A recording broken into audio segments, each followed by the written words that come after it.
And we're back. It's Farm to the Show. I'm Chris Dickerson, and I'm joined by Paul Yanish, two former big leaguers, besties, longtime roommates. And here we are once again for another week.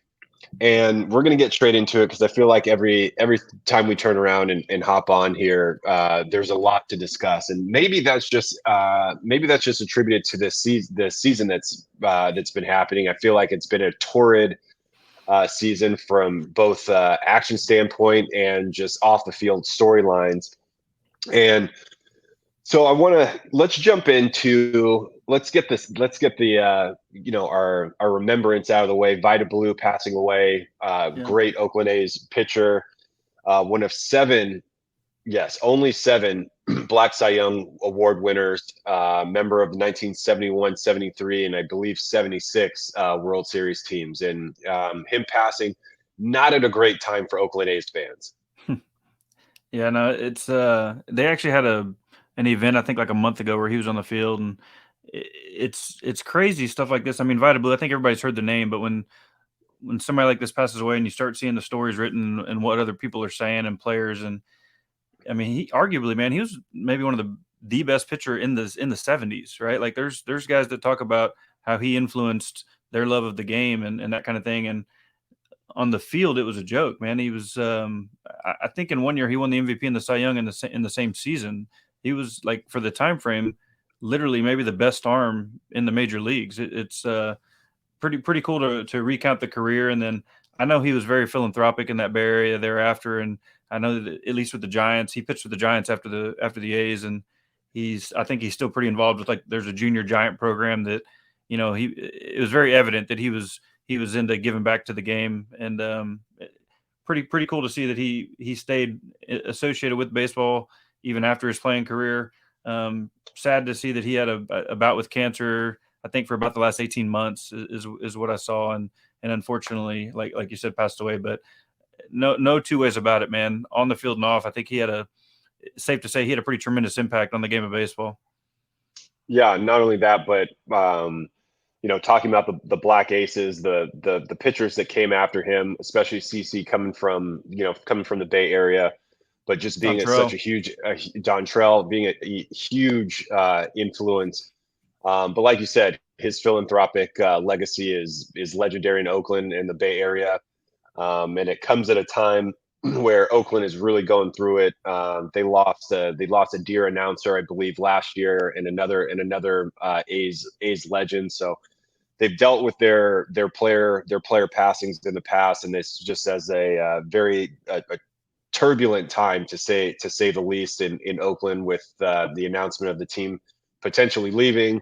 Like I said, it was a week after that ceremony, the on-field ceremony, in which Reggie Jackson had made some comments about how poorly the organization was doing, but just how poorly the response is to updating and really make an effort to keep that team there. And now having one of the all-time greats pass, as I believe Oakland still is at the bottom of the barrel, and that goes into the next topic is the Black Aces, if you're not aware, are Black pitchers that have won 20 games. Vida Blue won 20 games 3 times.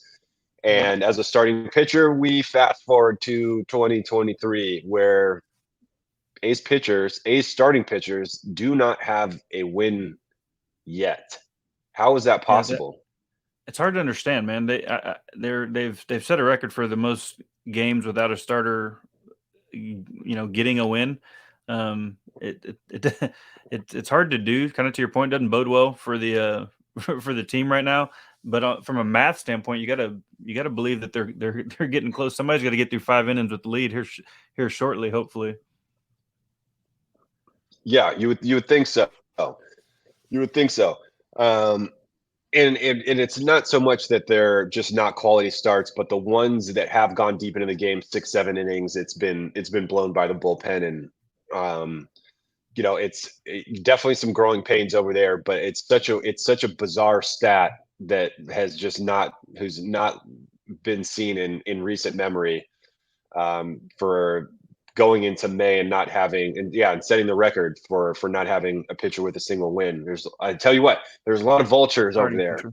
right now. Yeah, So, starting pitcher. There's a lot of vultures over there. A lot of relievers taking dubs over there. well, And if you, they're 8-28 right now, bud. Not a whole lot of wins to go so around.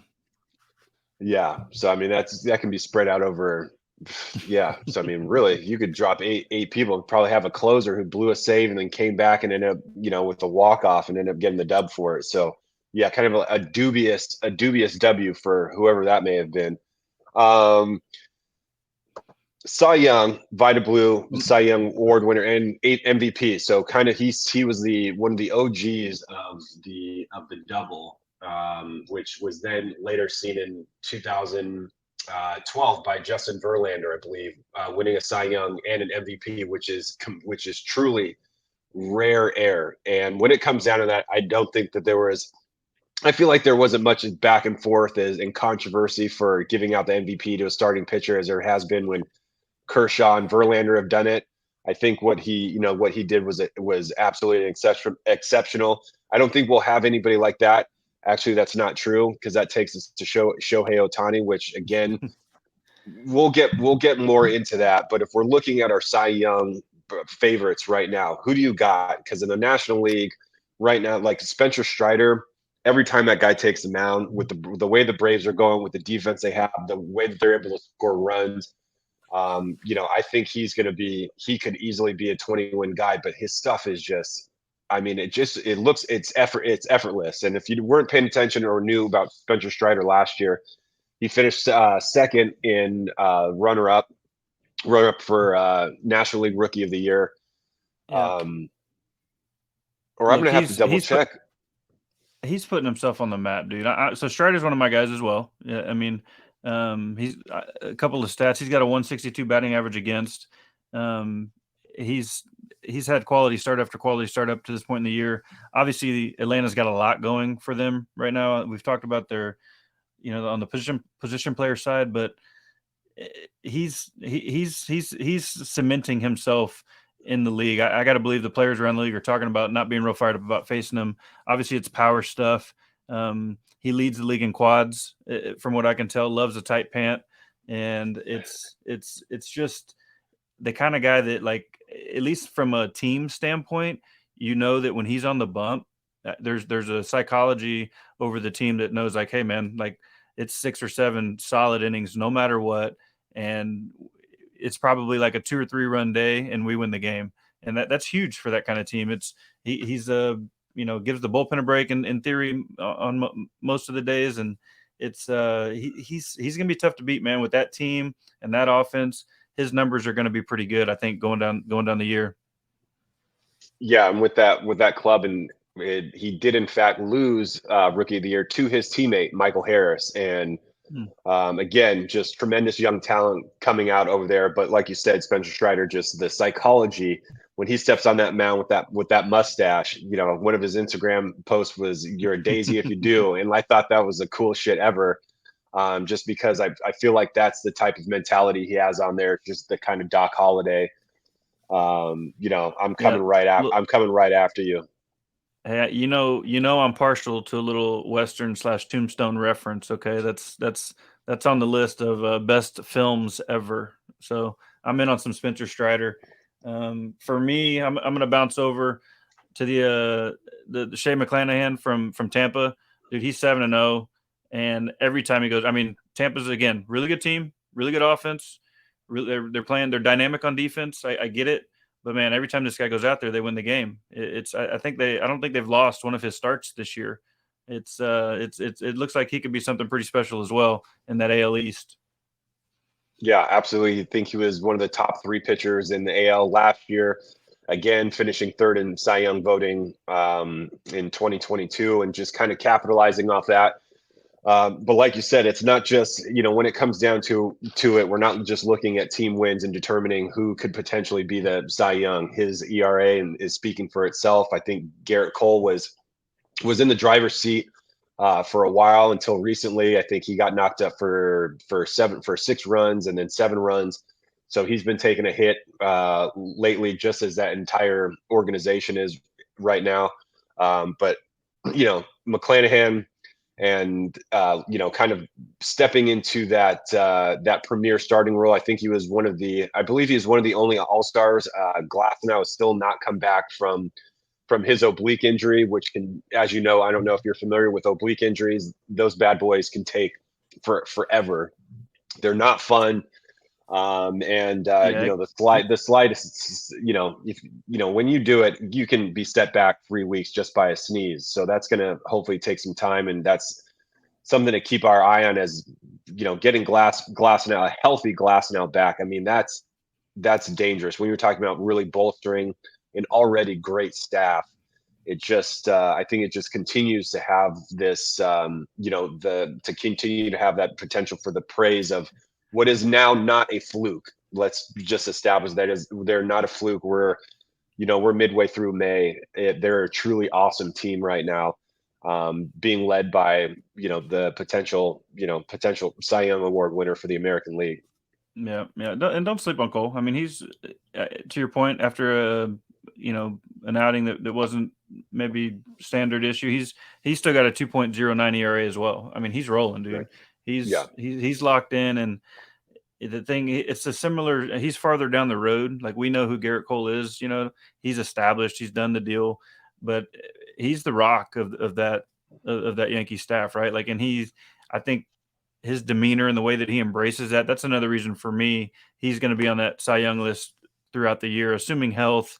It's hard for me to believe that he's they're going to lean on him heavily, obviously, and he embraces that, and I like him, man. I like him in that division, on that team, being the guy. He's going to be in the mix as well. Yeah, that 176 is exceptional.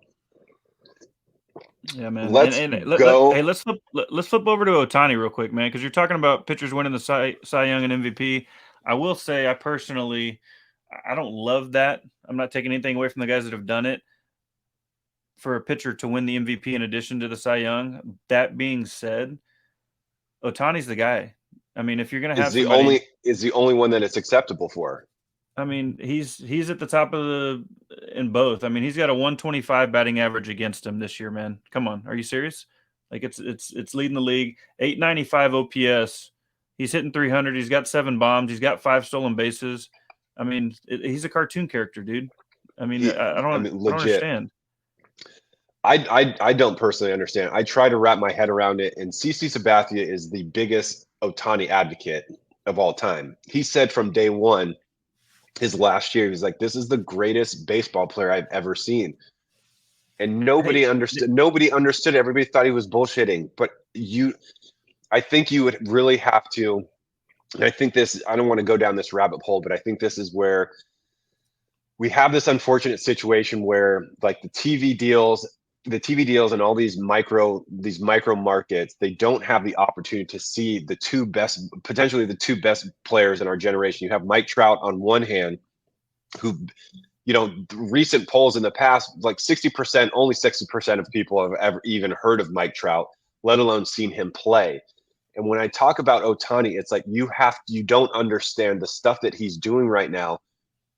It's literally out of a movie, and I'm saying this in the most literal sense possible. Steve Nebraska from the movie The Scout was known for throwing 100 miles per hour and hitting balls 500 feet. This is a real life human in Major League Baseball that is accomplishing these feats right now. 100 home runs, 500 Ks. He's the first player since Babe Ruth to do this. And it's at this point where he's I believe his 5th year in, and the references to Babe Ruth, they're not overused. I don't think they're remotely overused by any means. The fact that he's accomplishing this both from the mound. It's one thing to be an elite pitcher. It is one thing to just be talented and to work on a craft at such an elite level that you can make the formerly known greatest player of our generation, Mike Trout, look like he has absolutely no chance in his last at AB in the World Baseball Classic. WBC. And if you watch that at bat, you're talking about Mike Trout, who is supernatural abilities as far as speed, Sure. power, Yeah. the whole package. But I mean, 99 cutter, 102 in the dirt, in an apps like a frisbee of a slider. The stuff is video game like. But if you see the balls that he's hits, he's ass out, one handed, taking breaking balls in Fenway. He's taking balls that are a ball in on the inner third and going left center, one hopping into the truck out in Anaheim. He's hitting balls that are at his chest at 97, 460 feet. It's a joke. And I Yeah. hope No. people appreciate this, because I think I personally, as a soccer fan, I like to compare this to just simply the criticism, just enjoying what you're witnessing right now. Because you have two of the greatest players ever to grace the soccer field, Ronaldo and Messi, at the end of their careers, potentially leaving, and to argue about the GOAT. It's like, let's just enjoy and understand what these two individuals have meant to this sport. I think Ohtani is going to be that guy. If assuming health, man, there's no way. I mean, if he's healthy for, the duration of his career and how long that lasts, it's hard to say. But it's I mean, for me, it starts and ends with. I mean, they changed the rule. They made it the Ohtani rule, to where you can pitch and DH and stay in the game as the DH after you come out. When you get done pitching, like they literally the rules of the game changed because of this dude's ability, man. I think it's so fun to watch. To your point, it's a little unfortunate that for Trout and Ohtani that you're talking about, not as many people get exposed to them because of playing on the West Coast. I think it's safe to assume Otani's probably not going to be an Angel next year. It looks as if they're already talking about the contract negotiations that are going to take place this offseason. I just hope the guy stays healthy. I think it's so good for the game of baseball, and at the end of the day, kind of to your point, to reiterate, man, it's just he can do things other people can't do, and it's just a lot of fun to watch. Yeah, and they're a relatively decent team, for once. I don't think they're 4 games above 500. They're 20-16 right now. That's something that the Angels really haven't had a whole lot of experiences in, above 500, or at least being in the race. Texas is playing their ass off, which is natural. That's kind of what we expected, them going out and Yep. spending, a half a billion dollars in free agency. This is what we expected. So that coming to fruition, which is great. And with DeGrom out, they're still continuing to thrive in that division, which is a good division. I think people are sleeping on. Yeah. I think people are sleeping on the West, particularly now that Texas has found their footing and found their stride. The Angels are playing well. Seattle is starting to come back. I think they've won their last 7 of their last 10, and then Houston, they're always within striking distance. So I hope that continues, and I hope that they have more opportunity for some nationally televised games going forward, so they can so more people can see. If not, I would highly recommend back like Joey Votto status, subscribing to people just to go watch them. I would pay money. MLB TV, I would pay money just to watch Ohtani's games. If he's pitching, I'm dialed in. If whatever it takes. If he's on the field, I'm watching. It's Yeah. it's must see TV. He's and I think he's one of the guys that other players currently in the big leagues would say that about. They're like, "Hey, man, I want to see what he's doing. I want to watch it in live and in color." And there's just at that level, there's not that many of those guys. There's not a ton of guys that other players are like, "Holy crap, man, this is cool," So anyway, he's my pick. Yeah, if you're not playing that day, you're not in the locker room snacking. I can tell you that Right. much. You're not going in and getting coffee and like a protein bar. You're not in there in the weight room stretching. You're up on the top watching Ohtani pitch, and when he Yeah. comes to the plate, you're eyes peeled for sure. Yeah, yeah. There's going to be some recruiting going on towards the end of the year, man. I got to believe that with him becoming a free agent, there's got to be other players they got to be trying to plant seeds, trying to get them on their team for next year. I would assume. Speaking, let's go back over to the Japanese connection over in Boston. You're a big fan. You're a big fan over there with what we got over there. The Red Sox newest Japanese addition. He's killing it this year, and I think where they're at, they have the potential, they have the wallet for that. And I think that could potentially, that's not a terrible idea as far as a Yeah, little no, for sure. recruitment for Japanese counterpart over there in Boston. 100%, 100%. Yeah, she just obviously off to a good start. The Red Sox spent a bunch of money on him, and I think maybe by a pretty decent margin, over outbid anybody else that was that was in that mix. They felt very confident that it was going to translate pretty quickly to the big leagues from Japan. Obviously, he's been a established player over there, and he's showing that the adjustment, the buffer period was not very long. He's locked in, and to your point, I think that's a great call. Honestly, great call that may be something that could come into play with regards to Ohtani's future. Absolutely. And I don't think they'll have to do the whole dance to get him over there, having Ishida there. But also, since Otani's established now, it's not like he's coming straight over from Japan. But I remember when he first came over, and Tim Naring, when he was at the Yankees, I remember him telling me about the presentation that they put together for Ohtani. And so for most people that don't come over, I think it's not just about the money. It's about coming to an entirely different market and how you're going to be promoted. I mean, it was like a 40 slide presentation, and also just like how they're going to manufacture, like how they're going to redo a swing, and what the actual technical game plan for his swing, for the pitching, for all this. And it was like, it's a whole ordeal. The presentation that it takes to lure some of these athletes to these teams is actually, it's really fascinating to know that the amount of work that goes on to in free agency, or for these particular players to come over and sign with these teams. So I'm super curious what Boston's pitch. I'm sure we can find that. I'm sure we can find. Are you a dark web subscriber? I'm sure it's on there No, somewhere. man. No, I'm sure we can figure That's it out though. unfortunate. I got some coding guys at my disposal. We probably figure it out. But but going back to it, those guys coming over and having the success, I think we're going to continue to see that, right? I know there's the Sasaki guy pitching the WBC, who's the next kind of arm. I think that they're planning on coming.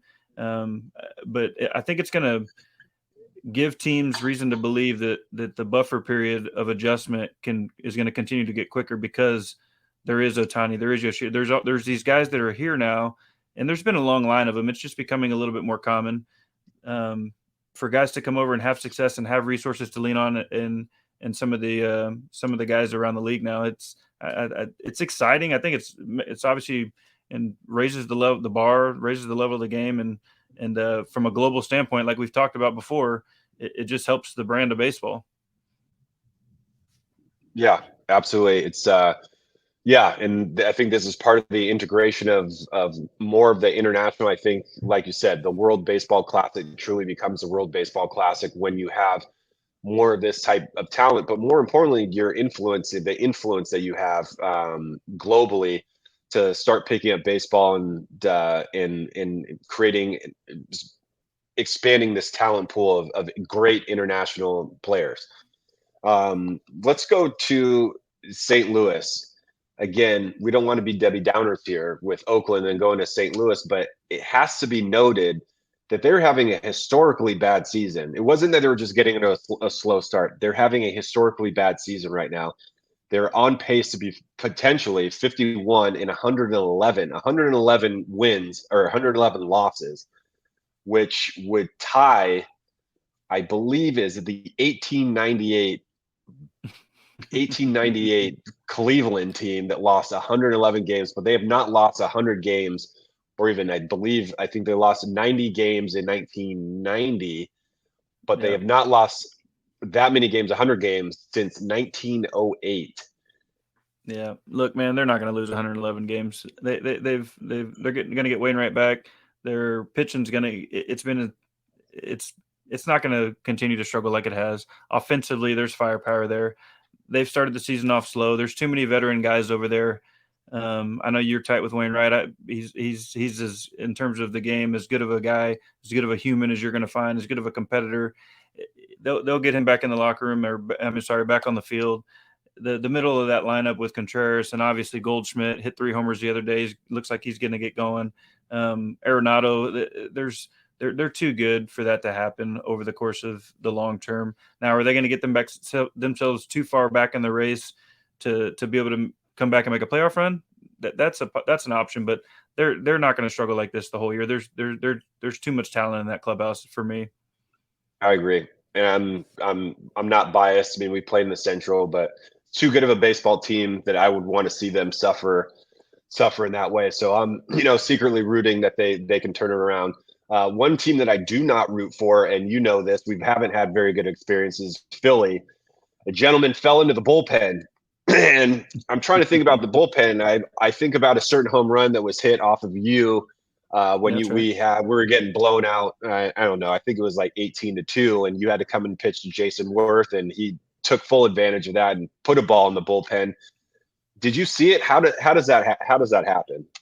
So for the record, if you want to check tape, it was 90-93 from the bump for Giannis, and yes, I did throw a grand slam into the right center field bleachers to Jason Worth, who that year ended with 99 RBIs. So I tell Jason all the time, I did my part, man. It's your fault you didn't get to 100 that year, but so I've actually warmed up in that bullpen for a real game. That being said, I don't know what happened, man. It's super unfortunate. My understanding is I think that the fan was okay. I assume based on what I heard when I was in that bullpen, we may have had some overserving going on. There's always some Shocker. choice words from the Philly fans. They do hang right over the bullpen there, and what probably happened is somebody got a little bit of that, had too many loggers, got the heavy head right over the rail, man, straight into the pin. And I know it's kind of we're making a lot of the situation, but I do think the fan was okay. Hopefully that they are. We obviously wouldn't wish any ill will on anybody, but there is a little bit of a levity there for what'd you do last night? Well, I was the guy on ESPN. I fell into the bullpen. Yeah, but I'm okay now. That's right. Yeah, this is not the first time this has happened. It had another unfortunate incident in Texas where a guy jumped it wasn't a home run ball. Simply, it was a ball being thrown up as a souvenir. I Yeah. think that was just someone being, kind of overzealous and just losing their footing. But I know how it gets in Philly, and they have. I think if you're anywhere in the outfield, you're going to have some choice words. Yeah. I personally have not heard a whole lot of the phrases that have come out of the mouths of Phillies fans in the outfield. It is a unique and it is a unique place. Oh, but I Passionate. see They're that some of these passionate players fans. were, and he was okay, but this I see some of these Boston players are pretty emotional about it. I think showing one of the pictures here, he had some tears flowing, which is really Yeah. which is interesting. So I don't know how bad it was, but we'll have to see. I don't know if he's okay or not. But yeah, regardless, something you don't want to see at a game, regardless. And I'm not saying that I'm not saying that it's okay, but I know Philly fans, and as you know, you have up close and personal beef with the bullpen crazies over there. Yeah. Yeah. It's a special place. Special place. All right, we're going to wrap it up on that. We don't want to necessarily make it on a down note, but we're out of time here. This is Farm of the Show. Subscribe to the podcast. Go give us a like and subscribe. Leave us a comment. We want to see these. We want to go see these comments in YouTube. Let us know what we're going to talk about. As Paul says, we're men of the people, and we want to give you what you want. So until next time, it's Paul Yanish and Chris Dickerson, Farm of the Show, and we'll see you next week.